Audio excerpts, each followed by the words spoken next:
हमारी सामान्य बोलचाल की भाषा में ऐसा कोई व्यक्ति जो बहुत ज्यादा दुखी रहता हो, परेशान, हर कहीं हैरानियत उसके दिमाग में फिरती हो, तो एक शब्द प्रयोग करते हैं, भैया यार ये तो दुखी आत्मा है। अब डोनाल्ड ट्रंप के लिए इंडियन कॉन्टेक्स्ट में ये शब्द बड़ा एक तरह से रिलेवेंट होता हुआ दिख रहा है। पता नहीं क्यों चलते फिरते उठते बैठते इनको अब हिंदुस्तान और हिंदुस्तान का बाजार नजर आता है। परेशान है, दुखी है। अब उसी दुख के जो अभिव्यक्ति है वो अपने सिपह सालारों के माध्यम से करते हैं। एक बड़ी अच्छी खासी टीम बनाई हुई है, क्योंकि जब नारा दिया था मेक अमेरिका ग्रेट अगेन, तो उसके अंदर इनको लगा कि मैं भगवान कृष्ण की जैसे गोवर्धन पर्वत उठाऊंगा और मुझे ग्वाल बाल भी तो चाहिए जो अपनी अपनी लाठी लगाएंगे और सहयोग करेंगे अमेरिका को ग्रेट बनाने में। तो वैसे ही इनके सिपह सालारों की एक बड़ी लिस्ट है जिसमें इनके सेक्रेटरीज आते हैं। उनमें से एक है हॉवर्ड लुटनिक। हर दिन एक बयान अमेरिका का कोई ना कोई सेक्रेटरी इंडिया के कॉन्टेक्स्ट में देता, अपनी फजीयत कराता है। अब बयान इन जनाब के हवाले से आया है। इन्होंने कह दिया है कि भारत के लोग 140 करोड़ हैं, हमें क्या लाभ है। भैया आपके लाभ से हमें क्या मतलब है। आपके अगर श्रद्धा है, श्रद्धा भाव है, तो आप भी 140 करोड़ हो जाओ, रोकता कौन है। हिंदुस्तान ने तो कभी ऑब्जेक्शन नहीं किया कि आपकी जनसंख्या कम क्यों है। अब इनको आपत्ति है कि भाई सब कुछ ठीक है, हमसे मक्का नहीं खरीदते। अब आखिर में मक्का के ऊपर इतना बड़ा परेशानी का इन्होंने क्यों अपने सिर पे वजन ले लिया। और असल में इनकी जो परेशानी आई है, ये मक्का मक्का परेशान है। कभी जापान से ये चावल चावल करते हैं, कभी ये चीन से सोयाबीन सोयाबीन खेलते हैं। तो परेशानियों के पीछे असल कारण क्या है, क्यों ये टर्शरी सेक्टर आपके क्वार्टर और जो पंचम क्षेत्र यानी जो आपके टॉप क्लास लेवल के बिजनेस करने वाले ये प्राइमरी सेक्टर पे आके दुखी क्यों हो रहे हैं। खेती से इतनी परेशानी क्या है, क्यों इतनी तकलीफ है। सर सारी बात का अनुमान लगेगा और जहां पे आप जाके पहुंचेंगे और आपको पकड़ में आएगा ना, अच्छा ये रीजन है, आपको सर हंसी आ जाएगी कि जियोपॉलिटिक्स में इनकी क्या गति हो चुकी है। साथियों नमस्कार, मेरा नाम है नीरज पारिक। आप देख रहे हैं Neeraj Pareek official YouTube channel. First time हमारे साथ में है तो truth, insight and impactful content के लिए अभी सब्सक्राइब करें और जियो पॉलिटिक्स के इस बेहतरीन एक्सप्लेनेशन जहां पे राष्ट्र हित सर्वोपरि होगा उस कार्रवाई के साथ में जुड़ जाएं और इस फास्ट ग्रोइंग कम्युनिटी का हिस्सा बने। तो साहब हॉवर्ड लुटनिक का बयान आया है कल। बोलते हैं कि हिंदुस्तान के 140 करोड़ लोग जो भारत के हैं ये अमेरिका से मक्का नहीं खरीदते। अब इनको यह सवाल पूछा गया था कि भाई भारत और अमेरिका के बीच के संबंध तो ठीक है नहीं, जब ये संबंध खराब है तो इसको क्या अमेरिका को कोई नुकसान है। इन्होंने कहा जी नुकसान जैसा कुछ नहीं है। दिल पे पत्थर रख के बोला क्यों नुकसान नहीं है, क्योंकि अल्टीमेटली हम तो कोई टैरिफ लगाते नहीं, वो सिर्फ आके हमारे को माल बेच के चले जाते हैं। अब माल बेच के जाते तो कमाई उनकी होती है, जब हम बेचने जाते तो हमें टैरिफ दिखा देते हैं।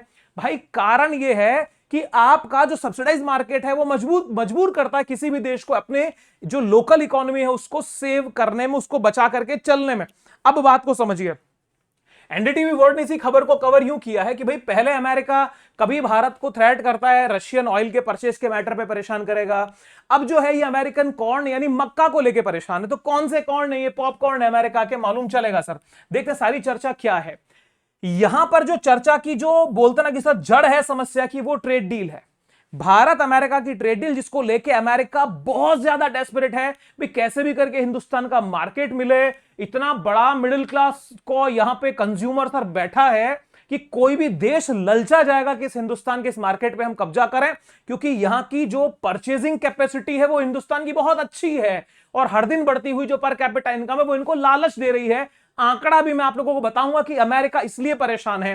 ट्रेड डील को लेकर के जो ड्रामे हुए आपको पता है, उसको के बाद में इनके जो माहौल सारा बिगड़ा, भारत 50% टैरिफ तक इन्होंने पहुंचा दिया।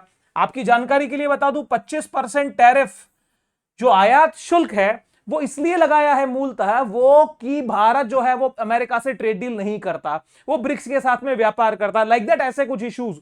और 25% का जो एडिशनल टैरिफ लगा है वो इसलिए लगा है कि भारत रशिया से ऑयल परचेज करता है। तो इन दो मुद्दों को मिला के भारत पे 50% टैरिफ तो उन्होंने लगा दिया। अभी भी इनकी इच्छा यह है कि भारत के ऊपर और टैरिफ लगा दिए जाएं। कैसे, कभी ये नाटो को उकसा रहे हैं, कभी ये ईयू को बोल रहे हैं, कभी ये G7 पे दबाव डालते हैं और ये कहते हैं कि हिंदुस्तान और ऐसे देश जो रशिया से ऑयल परचेज करते हैं उनको रोक दिया जाए। तो मेरे साथियों यहां पे सिर्फ दो देशों की बात होती है, एक होता है चीन, एक होता है भारत। अब यहां पे आप देखिएगा कि रशिया के जो दो लेफ्ट एंड राइट आर्म्स हैं उन्होंने मिलकर कैसे गला पकड़ लिया है अमेरिका की अर्थव्यवस्था का। आपको सुन के हौसला बुलंद हो जाएगा कि हम चल किस दिशा में रहे हैं और ग्रिंगो परेशान क्यों है, यह भी क्लियर कट आ जाएगा। बात समझिए, अमेरिका के इस निर्णय को भारत इसलिए रोकना चाहता है कि भारत अपने प्राइमरी सेक्टर यानी एग्रीकल्चर सेक्टर, कृषि क्षेत्र को बचाना चाहता है। बचाना इस पक्ष में क्योंकि अमेरिका के अंदर एग्रीकल्चर सेक्टर में बहुत बड़ी तादाद में सरकार की तरफ से सब्सिडी दी जाती है। अब बात ये समझिए, जब वहां के किसान को सब्सिडी मिलती है तो उसके प्रोडक्ट की लागत तो बहुत कम हो जाती है। अगर वो प्रोडक्ट, कम लागत का प्रोडक्ट सामान्य से मार्जिन के साथ में इंडिया के अंदर भेज दिया जाएगा तो भारत के अंदर वही सामान जो कि थोड़ा महंगा है वो मार्केट से आउट हो जाएगा। और अपने क्षेत्र को, अपने को बचाने के लिए कोई भी देश ये एक्टिविटी करता है। तो अमेरिका की चाहत है हिंदुस्तान का एग्रीकल्चर मार्केट। अब प्रश्न ये उठता है दिमाग में कि आखिर में हिंदुस्तान ही क्यों सर, बाकी देश क्यों नहीं? और हिंदुस्तान ने ऐसा क्या कर दिया जो हॉवर्ड लुटने की बात बोल रहे हैं, क्या वो सच बोल रहे हैं? सारी बात समझिए। आप इस आंकड़े को देखिए, 2024-25 का मैं ये आंकड़ा दिखा रहा हूं जिसके अंदर भारत ने टोटल 0.97 मिलियन टन मक्का जो है वो इंपोर्ट किया। आंकड़ा समझिए, 0.97 मिलियन टन मक्का हमने आयात कर लिया। उसका एक बहुत बड़ा हिस्सा म्यांमार से आ गया, 0.53 मिलियन टन तो म्यांमार से आया, 0.39 मिलियन टन यूक्रेन से भी आया। अब अमेरिका को तकलीफ हुई, हमसे नहीं लिया, तो बाल्टी में एक छींटा हमने उस पे भी डाल दिया। अब पानी का छींटा गया केवल सर 1100 टन। अब आप समझिए, 0.97 मिलियन टन में से 1100 टन, केवल 1100 टन हमने अमेरिका से खरीदा। अब नहीं भी खरीदते तो चलता, ये एक फॉर्मेलिटी करने जैसा है। और अमेरिका को उसको दिखाया कि भैया तुम ट्रेड वॉर कर रहे हो ना, तुम्हें भारत की जरूरत पड़ेगी। अब यहां पे एक और चीज देखो, भारत की कंडीशन क्या है? भारत ने कुछ शर्तें लगाई हुई है। भारत ये बोलता है कि कोई भी मक्का अगर दुनिया का देश भारत में भेजेगा, ठीक है, भारत अगर इंपोर्ट कर रहा है तो सालाना 0.5 मिलियन टन तक का मक्का यदि आया तो उसके ऊपर हम 15% टैरिफ लेंगे। उसके ऊपर जाएगा तो वो 50% टैरिफ हो जाएगा। बात को समझ रहे हैं? 0.5 मिलियन टन तो 15% के टैरिफ पे हम ले लेंगे। उसके ऊपर यदि वो सालाना वो कोई एक देश माल भेज रहा है तो उसके आयात को 15% की दर से अनुमानित आपको वो टैरिफ देना पड़ेगा। अब यहां माफ कीजिएगा, 15% दर की अनुमानित तो है 0.5 पे, इससे ज्यादा के ऊपर ये 50% टैरिफ लगा देगा। और दूसरी बात, अमेरिका का सबसे बड़ा संकट है कि जेनेटिकली मॉडिफाइड जो कॉर्न है, जो क्रॉप है, उसके इंपोर्ट में भारत में बैन है। यानी आनुवांशिक रूप से संवर्धित फसलें जो होती है, जेनेटिकली मॉडिफाई की हुई फसलें होती है, उनको भारत इंपोर्ट नहीं करता है। और अमेरिका का मैक्सिमम प्रोडक्शन या ऑलमोस्ट सारा प्रोडक्शन जेनेटिकली मॉडिफाइड क्रॉप्स ही होती हैं। अब सर इस परिस्थिति के अंदर ये चित्र आपको क्यों दिखाया जा रहा है? क्योंकि सर आपको कह देंगे यार तुम्हारा तो एक लगाव है, हर सीन के अंदर ला करके आप इन तीन देशों को खड़ा करते हो। मेरे भाई, इनके पीछे यही है क्योंकि अमेरिका जब यहां कंट्रोल करना चाहता है तो वो चाहता है इन दो को कंट्रोल करे। और इन दो ने ऐसी नकेल डाल दी है अमेरिका के एग्रीकल्चर मार्केट में कि आप सुनकर के आपको हैरत होगी। बात समझिए, शी जिनपिंग से ये बात शुरू होती है क्योंकि शी जिनपिंग का जूता जब पड़ा है तब ये हिंदुस्तान की तरफ मुंह देख रहे हैं। शी जिनपिंग ने किया क्या है, इस आंकड़े को समझ लो। चाइना जो है वो अमेरिका से बहुत बड़ी तादाद में मक्का खरीदता आया है और अमेरिका दुनिया का सबसे बड़ा मक्का का उत्पादक देश है, बहुत बड़ी तादाद में ये निर्यात भी करता है। अब यहां पे आंकड़ा देखो, 2022 का समय इसलिए बता रहा हूं क्योंकि इस समय पे यूक्रेन रशिया वॉर शुरू नहीं हुआ, हुआ ही था, फरवरी की बात है। उसमें अमेरिका ने 18.57 अरब डॉलर का मक्का बेचा, 18.57 अरब डॉलर का मक्का बेचा, जिसमें से 18 में से 5.21 यानी 5.21 अरब डॉलर चीन ने खरीदा। आंकड़ा देखो सर घटके कहां आता है। 2022 से जब 2024 तक आया तो अमेरिका का मक्का निर्यात 13.70 अरब डॉलर हो गया। 18 से घटके कितना हुआ? 13.70। और जबकि चीन का जो आयात है वो 33.1 करोड़ डॉलर हो गया।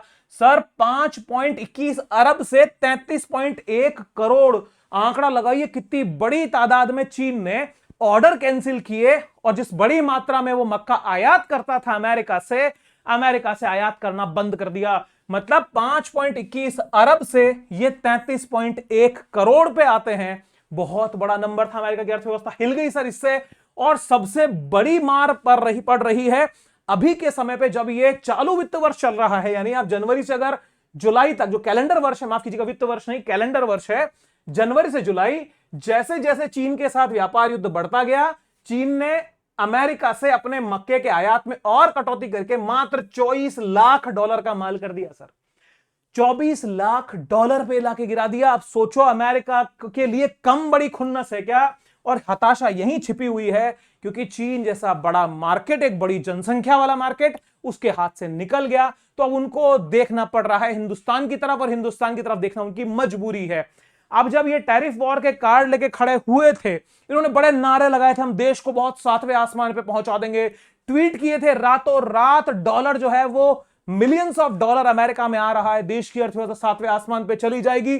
तो कुल मिलाकर के जो हवाई बातें की, उन हवाई बातों ने सर इतना ऊंचाई पे जनता को लेके चले गए, साहब सरकार में तो आ गए लेकिन इनकी दुर्गति हुई। उसके बाद में एक्शन लेने का जब टाइम आया तो इनके ये एक्शन हुए, और एक्शन का रिएक्शन अब आपके सामने है कि डॉलर मार्केट से बैकफुट पे जा रहा है।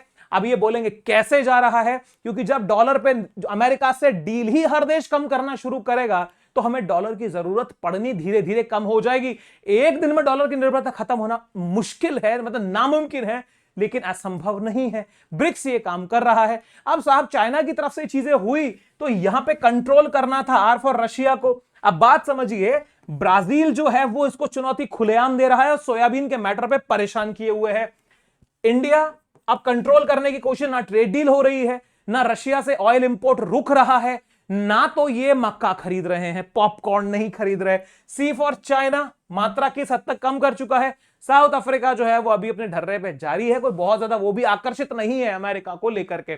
तो यहां पे चाहे फिर वो लुला डिसिल्वा हो, चाहे नरेंद्र मोदी हो, चाहे शी जिनपिंग हो, कुल मिलाकर के चूड़ियां तो सर अमेरिका की कटाकट कस दी गई है, और अमेरिका इस बात को समझ चुका है कि उसके साथ में आखिर में हो क्या रहा है। तो ग्रिंगो अंकल दुखी है, परेशान है। आंकड़े हमने आपको बताया किस तरीके से ये आंकड़े गिर करके नीचे आए हैं। ये इनकी मजबूरी है हिंदुस्तान की तरफ झांकने की और ताकने की।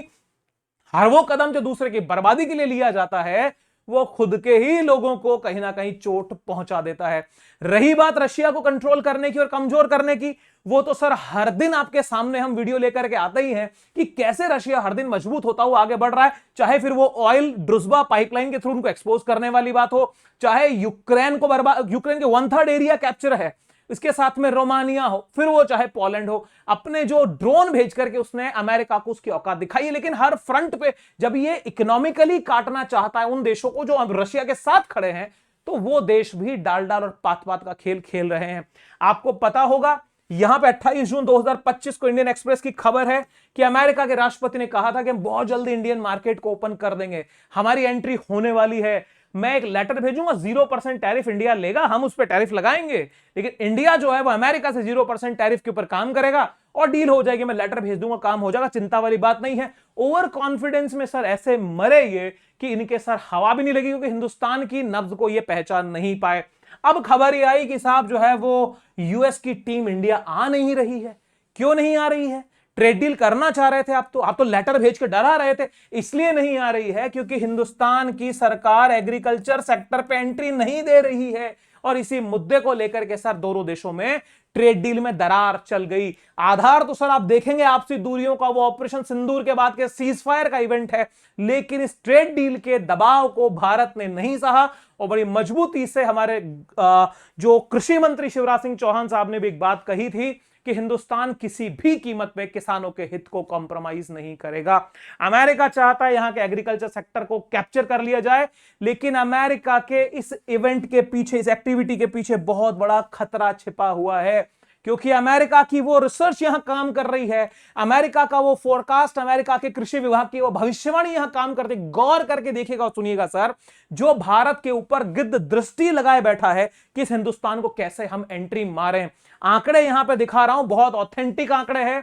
अमेरिकी कृषि विभाग की एक रिपोर्ट यह कहती है कि भारत की यदि ग्रोथ पर कैपिटा इनकम की बात करें, यहां पे 6.6 की तेज गति से यदि बढ़ती है, एक स्पेकुलेशन है, अनुमान है कि भाई 6.6 की तेज गति से यदि पर कैपिटा इनकम बढ़ गई तो भारत में घरेलू यानी मक्के की जो खपत है वो 2022-23 में 34.7 मीट्रिक टन थी, ये 2040 तक 98 मीट्रिक टन और 2050 में 200 मीट्रिक टन के आसपास हो जाएगी।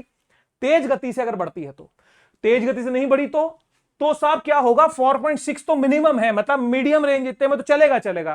तो 2040 में 62.5 और 2050 तक 93 मीट्रिक टन इनकी डिमांड हो जाएगी। अब डिमांड हो जाएगी तो हमारे पास प्रोडक्ट है, वहां पे डिमांड है, हमारे पास माल पड़ा है, हम व्यापारी हैं, वो खरीदार हैं, तो उस मार्केट को कैसे फायदा उठाएं? तो इस मांग को पूरा करने के लिए तेज आय वृद्धि के परिदृश्यों के तहत 2040-50 में क्रमशः 46 मीट्रिक टन और 134 मीट्रिक टन, वहीं मध्यम आय वृद्धि परिदृश्यों के तहत 11 मीट्रिक टन और 26 मीट्रिक टन आयात की आवश्यकता होगी। मतलब इन्होंने आंकड़ा लगा लिया कि इसमें से आयात ये इंडिया कितना कर सकता है, क्योंकि इंडिया के प्रोडक्शन का भी इन्होंने एक अनुमान लगा लिया। तो अगर ये डिमांड उनको आइडिया है कि minimum 26 metric ton, 11 metric ton ये आंकड़े अगर आ रहे हैं, तो हमें इंडिया के मार्केट को कैप्चर कर लेना चाहिए। तो सर सारी कहानी जो है ना वो ये है कि कैसे भी करके हमारी अर्थव्यवस्था बची रहे और डॉलर के उस डोमिनेंस से कठपुतली को नचाया जाए और डॉलर के दबाव में दुनिया की पिटाई की जाए। तो हिंदुस्तान और ब्रिक्स नेशंस तो सर इससे बाहर आने की प्रक्रिया शुरू कर चुके हैं और अमेरिका जो है वो इस बात को लेकर दुखी है। भले ही 50% टैरिफ लगा के डंके पीटे जाए, भारत और रशिया एक नेचुरल फ्रेंडशिप के साथ में आगे बढ़ रहे हैं और ये बढ़ते रहेंगे। आपके विचार क्या हैं? कमेंट बॉक्स ओपन है। आपको क्या लगता है, क्या वाकई में ये दबाव भारत को रशिया से दूर करेगा? क्या यह दबाव अमेरिका को भारत के एग्रीकल्चर मार्केट में इजाजत देगा? मुझे पर्सनली नहीं लगता कि भारत की सरकार दबाव में झुकेगी, क्योंकि एग्रीकल्चर के मुद्दे पे भारत ने अभी से नहीं, जिस समय चीजें सॉर्ट आउट थी, चीजें ठीक थी, तब भी हमने कॉम्प्रोमाइज नहीं किया, तो अब तो प्रश्न उठता ही नहीं है। और रही बात स्ट्राइका की, तो समझ में आ गया कि चाइना ने जब वहां से प्रेशर डाला तो इंडिया की गोद में आया। अब इंडिया ने मना करेगा तो जाएंगे कहां? और दुनिया के अंदर बड़े मार्केट के अंदर, एग्रीकल्चर मार्केट जहां पे ये माल बेच सकते हैं, उनमें चाइना है, इंडिया है, ब्राजील है, ये बड़े देश, और रशिया है। तो चाइना, इंडिया और ब्राजील जो बड़ी जनसंख्या वाले देश हैं, वो अमेरिका के साथ में कभी डील इस मैटर में नहीं करेंगे। तो सारी स्थिति अमेरिका के प्रतिकूल है और इनका जो कॉर्न है वो इन्हीं को मुबारक। अब इसको आप स्वीट कॉर्न बनाओ चाहे पॉपकॉर्न बनाओ, सर हमें कोई आपत्ति नहीं है। हिंदुस्तान का किसान सक्षम है, हमें मक्का चाहिए होगा हम लेंगे, और दुनिया में बहुत बड़ा मार्केट है, हम वहां से परचेज करेंगे, लेकिन अमेरिका से नहीं। आपके विचार स्वागत रहेंगे और आपको एनालिसिस पसंद आया है तो हमारा हौसला आपके शब्द बढ़ाएंगे। शब्दों में कंजूसी मत करिएगा और सब्सक्राइब करके अपने साथियों को भी सब्सक्राइब करवाइए और इस फास्ट ग्रोइंग फैमिली का हिस्सा बनवाइए। साथियों फिर मिलूंगा किसी और वीडियो में। खुश रहिए, आबाद रहिए। Wish you very happy learning. See you soon again. Bye bye. जय हिंद।